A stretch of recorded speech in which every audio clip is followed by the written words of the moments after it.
Hello students, today we'll discuss about the electrical properties of solid and this is the last session of solid state. Okay, electrical properties discuss करने से पहले हम band theory को समझेंगे कि band theory क्या है. According to band theory कि हर एक सब्सटेंस के अंदर दो बैंड होते हैं, एक होता है कंडक्शन बैंड और एक होता है वैलेंस बैंड. जिस तरीके से यहाँ पे मैं आपको शो कर रहा हूँ कि हर एक कोई सॉलिड हो, हर एक सॉलिड के अंदर ये दो बैंड्स होते हैं. ओके, अब इसको हम कहते हैं conduction band, because conduction band की एनर्जी ये हमेशा हाई होती है वैलेंस बैंड से. Okay, this is a valence band और इन दोनों बैंड के बीच में जो गैप है इसको कहा जाता है energy gap, is also called band gap. Okay, अब सबसे पहले हम ये तीनों चीज़ों को समझने की कोशिश करेंगे. ओके, ऑलरेडी मैंने नोट्स में इस कंटेंट को एक्सप्लेन किया हुआ है. जैसे कंडक्शन बैंड क्या है, the highest energy band containing electron is the conduction band. It में बी पार्शियली ऑक्यूपाई और वैकेंट. मतलब यहाँ पे जो कंडक्शन बैंड होगा ये कंडक्शन बैंड पार्शियली ऑक्यूपाई होगा, मतलब उसमें इलेक्ट्रॉन्स नहीं होंगे. ओके, इसमें इलेक्ट्रॉन्स नहीं होंगे या फिर वो पार्शियली ऑक्यूपाई होगा, दैट इज़ वैकेंट होगा mostly. Okay, then second thing valence band, the band having lower energy than conduction band. जैसे कि मैंने यहाँ पे आपको दिखाया है कि कंडक्शन बैंड की एनर्जी लेवल वैलेंस बैंड से ज़्यादा होती है. Okay, the electron in valence band are tightly bound to the respective nuclei. मतलब अगर आप वैलेंस बैंड में देखोगे तो वैलेंस बैंड में आपको इलेक्ट्रॉन्स मिलेंगे, जो मैंने ब्लू शेडेड बताया है इसमें आपको इलेक्ट्रॉन्स दिखेंगे. Okay, and what is band gap, the energy difference between valence band and conduction band is called band gap. Okay, अब हम इलेक्ट्रिकल प्रॉपर्टीज़ में तीन मेन कंटेंट को डिस्कस करने वाले हैं. जैसे कि एक है मेटल, एक हमारा होगा नॉन मेटल और दूसरा होगा हमारा मेटलॉइड जिसको हम कहते हैं सेमी कंडक्टर. ओके, अब इसको मेटलॉइड भी कह सकते हैं. सो सबसे पहले हम देखेंगे कि इलेक्ट्रिसिटी कैसे कंडक्ट होती है. जो इलेक्ट्रॉन वैलेंस बैंड में होते हैं ये इलेक्ट्रॉन वैलेंस बैंड से कंडक्शन बैंड में अगर चले जाते हैं, ओके, मतलब electrons are present in valence band, अगर ये इजीली कंडक्शन बैंड में ट्रांसफ़र हो गए तो यहाँ पे हमारी इलेक्ट्रिसिटी कैरी होगी. ओके, तो यहाँ पे ये एनर्जी गैप अगर ज़्यादा होती है, तो इलेक्ट्रॉन को वैलेंस बैंड में से कंडक्शन बैंड में जाने के लिए ज़्यादा एनर्जी की रिक्वायरमेंट्स होती है और इलेक्ट्रॉन्स जा नहीं पाते. अगर इलेक्ट्रॉन्स नहीं जा पाएंगे तो इलेक्ट्रिसिटी कंडक्ट नहीं होगी. अगर एनर्जी गैप कम है सो यहाँ पे चांसेस होते हैं कि इलेक्ट्रॉन्स वैलेंस बैंड में से कंडक्शन बैंड में जा सकते हैं और इलेक्ट्रिसिटी कंडक्ट होगी. कुछ केसेस में ऐसा होता है कि कंडक्शन बैंड और वैलेंस बैंड में गैप ही नहीं होती है, तो वहाँ पे इलेक्ट्रॉन्स ईजीली ट्रैवल करते हैं वैलेंस बैंड से कंडक्शन बैंड में. मतलब इलेक्ट्रिसिटी कंडक्ट होने के लिए कंडीशन मस्ट है कि जो इलेक्ट्रॉन वैलेंस बैंड में है वो इलेक्ट्रॉन कंडक्शन बैंड में जाने चाहिए. ओके, सो मेटल में जैसे कि हम देखेंगे कि ये कंडक्शन बैंड है. ओके, और इस तरीके से जो ब्लू शेड में मैं बता रहा हूँ ये आपका वैलेंस बैंड है. तो यहाँ पे क्या होगा कि ये वैलेंस बैंड और कंडक्शन बैंड एक दूसरे के ऊपर ओवरलैप हो गए, जिसके वजह से इनके बीच में जो बैंड गैप या एनर्जी गैप है वो नहीं रहेगी और इलेक्ट्रॉन इजीली ट्रांसफ़र हो गए वैलेंस टू कंडक्शन बैंड में और इलेक्ट्रिसिटी कंडक्ट होगी. इसके लिए मेटल क्या होते हैं, गुड कंडक्टर होते हैं इलेक्ट्रिसिटी के. ओके, अगर हम नॉन मेटल के बारे में डिस्कस करेंगे तो कंडक्शन बैंड और वैलेंस बैंड में बहुत ज़्यादा गैप होती है. ये गैप ज़्यादा होने के वजह से वैलेंस बैंड में से कंडक्शन बैंड में इलेक्ट्रॉन नहीं जा पाते और इलेक्ट्रिसिटी कंडक्ट नहीं होते. इसके लिए हम नॉन मेटल को कहते हैं insulator, because they are bad conductor of electricity. Okay, understood. Now अब हम सेमीकंडक्टर के बारे में डिस्कस करेंगे. सेमीकंडक्टर में क्या होता है, जैसे कि हमारा ये कंडक्शन बैंड है, दिस इज़ वैकेंट और पार्शियली ऑक्यूपाई, और यहाँ पे जो वैलेंस बैंड होगा conduction band and valence band के बीच में ये जो एनर्जी गैप है जो मैंने शेडेड फॉर्म में बताई है, जो शेडेड फॉर्म में मैंने यहाँ पे एनर्जी गैप बताई है, this is the band gap और एनर्जी गैप। अब ये गैप कम होने की वजह से इलेक्ट्रॉन्स यहाँ पे इजीली वैलेंस बैंड से कंडक्शन बैंड में ट्रांसफ़र होते हैं। तो मोस्ट ऑफ केसेस जब आप ऐसे सॉलिड में, क्रिस्टलाइन सॉलिड में टेम्परेचर इंक्रीज़ करते हो तो यहाँ पे इलेक्ट्रॉन्स वैलेंस बैंड में से कंडक्शन बैंड में बहुत इजीली ट्रैवल करते हैं। और यहाँ पे कंडक्टिविटी, जब आप टेम्परेचर राइज करते हो तो कंडक्टिविटी भी क्या होती है, इंक्रीज़ होती है। ओके, बट ये सबके लिए एप्लीकेबल नहीं है। जब हम मेटल्स के बारे में देखते हैं कि यहाँ पे अगर आपने टेम्परेचर को राइज कर दिया तो यहाँ पे टेम्परेचर इंक्रीज़ होने के वजह से कंडक्टिविटी, इलेक्ट्रिकल कंडक्टिविटी क्या होती है, डिक्रीज़ होती है। ओके, बिकॉज सेमीकंडक्टर में हमने क्या देखा था कि अगर टेम्परेचर इंक्रीज़ होगा तो कंडक्टिविटी इंक्रीज़ होगी, बट मेटल में अगर टेम्परेचर इंक्रीज़ होता है तो क्या होता है कि कंडक्टिविटी डिक्रीज़ होती है। जैसे हमने type of metal, type of crystalline solid में जो मेटेलिक सॉलिड हमने डिस्कस किया था, मोस्टली मेटल्स में क्या होता है कि मेटल्स के आयंस होते हैं। ओके, मेटल्स के आयंस होते हैं और उनके बीच में इलेक्ट्रॉन क्लाउड होता है जिसको हम सी ऑफ इलेक्ट्रॉन्स कहते हैं।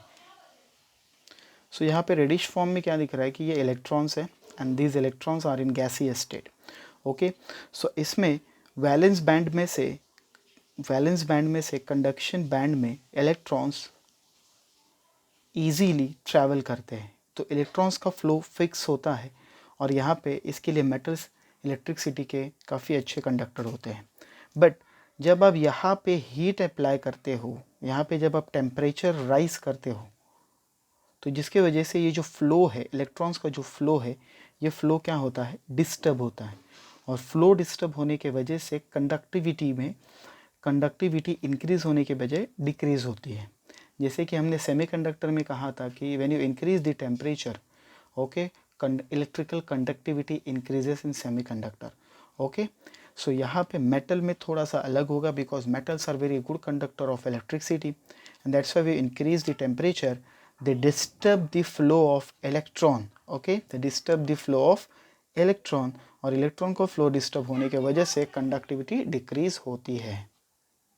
सो कि ये कंटेंट मैंने नोट्स में भी मेंशन किया हुआ है कि जैसे कंडक्टर है, सेमीकंडक्टर है, इंसुलेटर है। कंडक्टर्स में conduction band and valence band, इनके बीच में गैप नहीं होगा, एक दूसरे के ऊपर ओवरलैप होंगे। ओके, यहाँ पे मैंने रेंज मेंशन की है 10⁴ टू 10⁻⁴ ये इलेक्ट्रिकल कंडक्टिविटी की रेंज है। मेटल की कंडक्टिविटी की रेंज 10⁴ टू 10⁻⁷ पर ohm per metre. Okay, semiconductor में देखेंगे कि कंडक्शन बैंड और वैलेंस बैंड में लेस एनर्जी गैप, मतलब एनर्जी गैप बहुत ही कम होती है और इनका जो कंडक्टिविटी, इलेक्ट्रिकल कंडक्टिविटी रेंज है 10⁻⁻⁶ to 10⁴ per ohm per metre. Okay, and the conduction band and valence band in insulator, इनके बीच में बहुत ज़्यादा गैप होने की वजह से electrons in valence band can't reach in conduction band.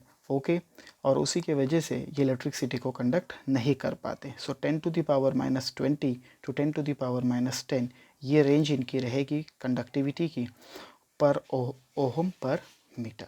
Understood? Okay, so now आगे हम डिस्कस करेंगे सेमीकंडक्टर। ओके, सेमीकंडक्टर को स्पेशली यहाँ पे क्लासीफाई किया गया है। एक हमारा होता है इंट्रिंसिक सेमीकंडक्टर और दूसरा है एक्सट्रिंसिक सेमीकंडक्टर। सो इंट्रिंसिक सेमीकंडक्टर किसे कहते हैं? ओके, इंट्रिंसिक सेमीकंडक्टर क्या है? जो सेमीकंडक्टर्स के अंदर हम डोपिंग नहीं करते, मतलब जो सेमीकंडक्टर प्योर है।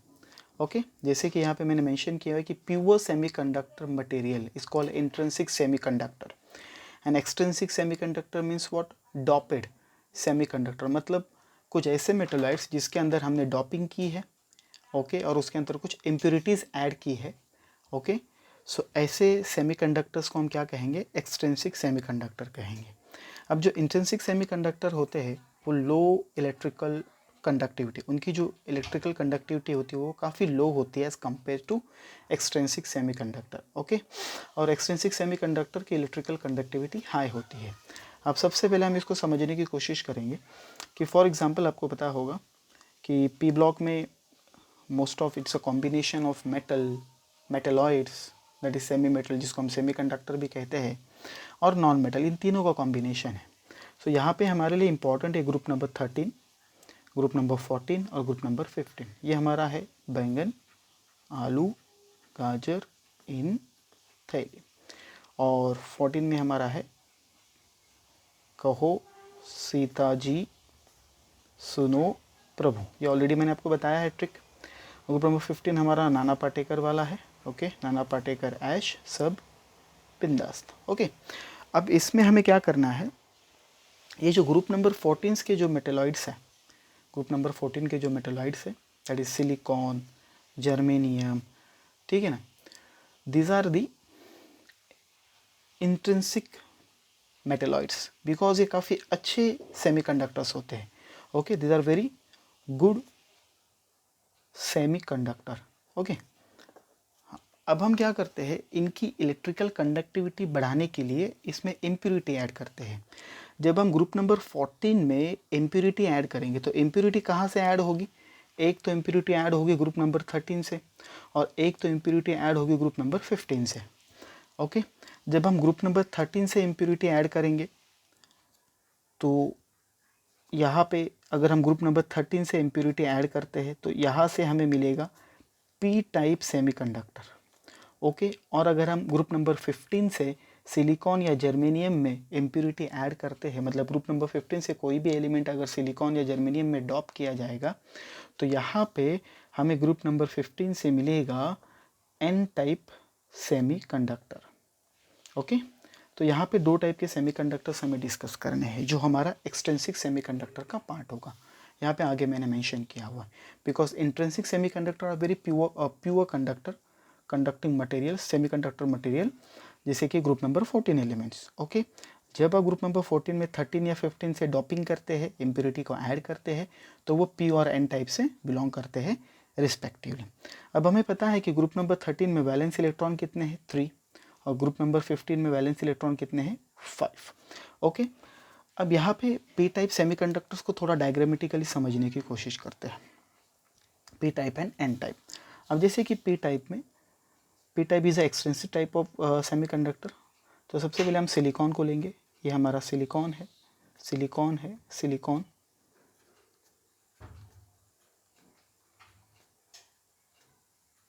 ओके, अब नॉर्मली सिलिकॉन का स्ट्रक्चर इस तरीके से होगा बिकॉज ये टेट्रावैलेंट है, क्योंकि इसके पास वैलेंस इलेक्ट्रॉन कितने हैं, 4 है, because they belong from the group number 14, so valence electron 4। तो ये टेट्रावैलेंट हो गए, तो इस तरीके से इसका रेगुलर स्ट्रक्चर आपके सामने होगा। अंडरस्टूड?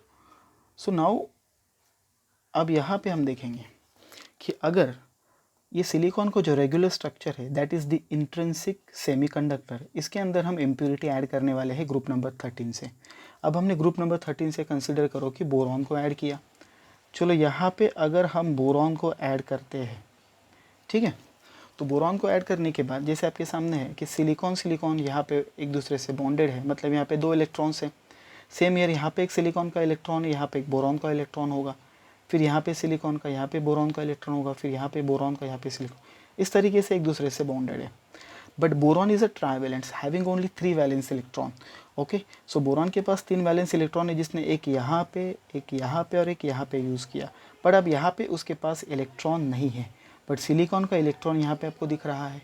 अब यहाँ पे इलेक्ट्रॉन्स ना होने की वजह से यहाँ पे एक होल क्रिएट होता है जिसमें इलेक्ट्रॉन नहीं है, और इस होल को हम कहते हैं पॉजिटिव होल। ठीक है, और ये पॉजिटिव होल क्रिएट होने के वजह से जो सिलिकॉन की कंडक्टिविटी होती है वो कंडक्टिविटी राइज होती है। मैं यहाँ पे थोड़ा उसको शेडेड फॉर्म में बता देता हूँ कि जो रेड फॉर्म में मैंने शेडेड किया है ये है पॉजिटिव होल, बिकॉज यहाँ पे बोरॉन के पास इलेक्ट्रॉन नहीं है बॉन्डिंग के लिए। ये क्यों हुआ, बिकॉज हमने यहाँ से सिलिकॉन को रिप्लेस किया और उसकी जगह बोरॉन को ऐड किया, डॉपिंग की बोरॉन की, और बोरॉन की डॉपिंग करने की वजह से बोरॉन ट्राइवैलेंट है, इसके वजह से यहाँ पे पॉजिटिव होल फॉर्म हो गया। अब क्या होगा, इलेक्ट्रिकल कंडक्टिविटी कैसे इंक्रीज़ होगी, बिकॉज इसके पहले सारे इलेक्ट्रॉन्स इजीली पेयर्ड थे, अब यहाँ पे क्या होगा कि ये वाला इलेक्ट्रॉन यहाँ पे शिफ्ट होगा, पॉजिटिव होल्स यहाँ पे फॉर्म होगा, फिर ये इस तरीके से इलेक्ट्रॉन की ट्रांसफॉर्मेशन होती रहेगी और इलेक्ट्रॉन के ट्रांसफॉर्मेशन की वजह से इलेक्ट्रिसिटी कंडक्ट होगी। अंडरस्टूड?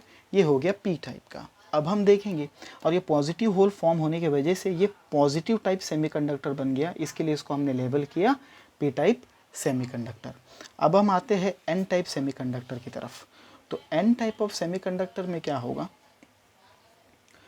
ग्रुप नंबर 15 से एलिमेंट ड्रॉप हो गए, जैसे कि same year silicon silicon silicon, same silicon का स्ट्रक्चर होगा, ठीक है। अब यहाँ पे इनके बीच में बॉन्डिंग होगी, अब मैं बॉन्ड की जगह इलेक्ट्रॉन्स शो करता हूँ,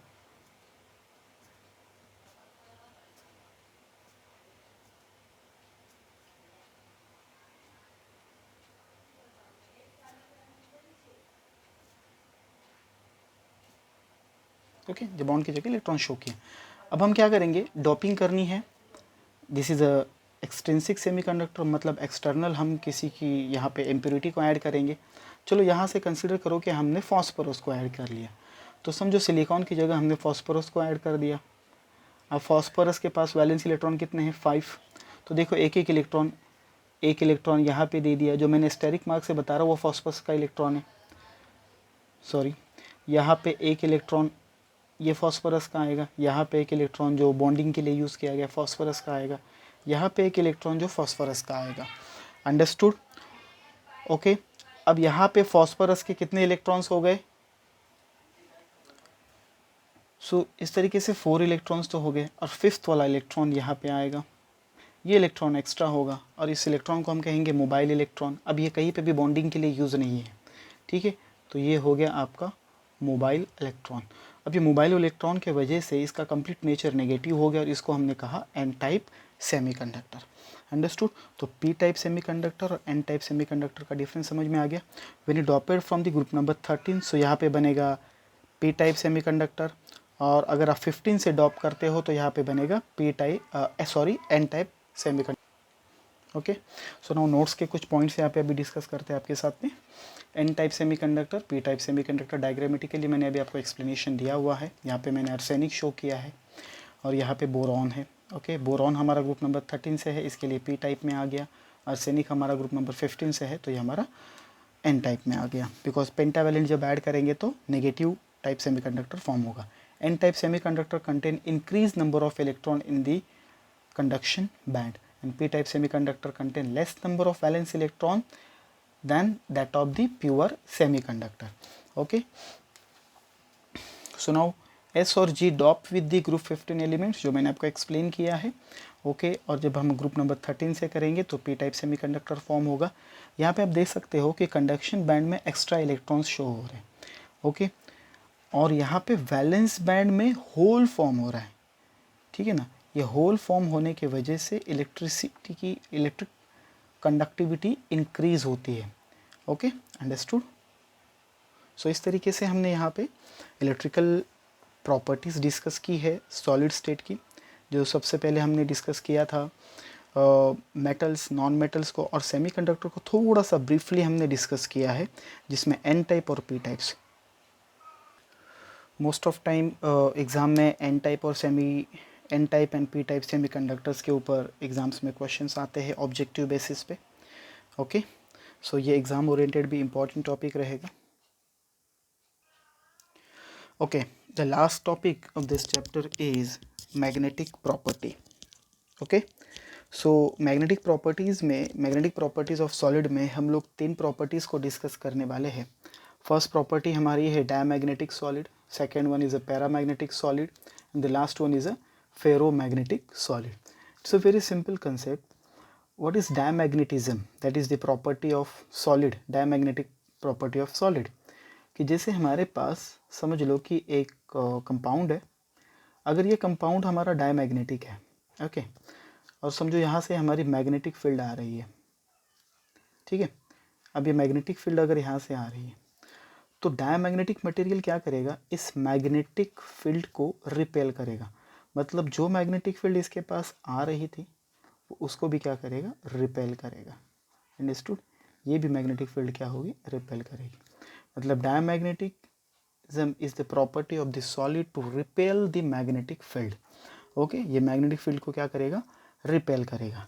उसी केस में अगर आपके पास एक कंपाउंड है, अगर वो पैरामैग्नेटिक या फिर फेरोमैग्नेटिक है, और समझ लो कि यहाँ से ये मैग्नेटिक फील्ड हमारी रन हो रही है, तो जो मैग्नेटिक फील्ड उसके दूर से जा रही है वो उसको भी अपनी तरफ क्या करेगी, अट्रैक्ट करेगी.